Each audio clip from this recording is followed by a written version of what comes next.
This is eulogy for Nicholas Cheesy. Nicholas Cheesy died early this morning from heart failure, or maybe it was liver or kidney. There will be no autopsy because he's been declared definitely dead. Surviving him is his wife, Loria, who couldn't be happier to finally have the bed all to herself. Mr. Cheesy rarely groomed, and who got so fat that he could no longer reach his toes. Consequently, his toenails were always too long and cut his wife's calves to ribbon in his sleep. He was a thrasher, a teeth grinder, and a mouth breather, and for these reasons, Mrs. Cheesy really could not be happier to finally be rid of the sad sack. Preceding him in death are his mother and father, sister and brother, and 2 twin boys who hated him desperately, especially in their final moments, when their father's hands slipped off 10 and 2 to take off his belt and ran the car into a tree.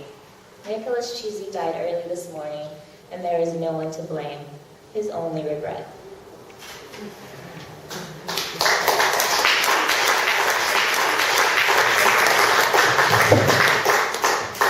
Cliches.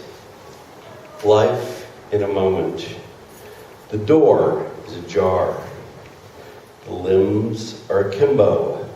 The look is askance. The future in limbo.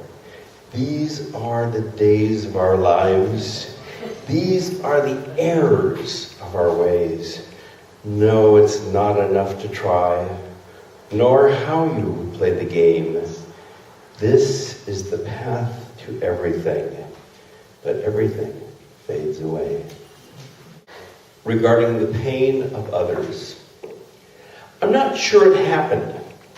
I have a terrible time distinguishing what happens from what might happen. I'm not sure the distinction is important. In the heat of this temper, I wrote letters to her. She said my lack of restraint was inspiring, though I was a few clowns short of a circus.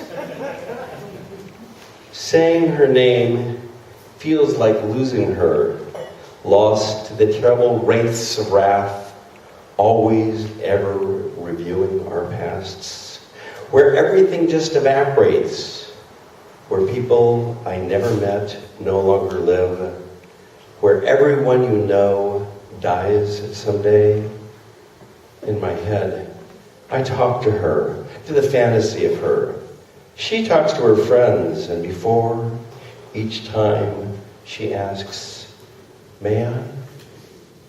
You may. She didn't hurt herself right away. She let a reasonable amount of time pass.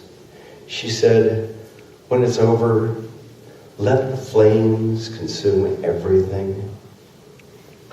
We just wanted to feel something that wasn't lonely.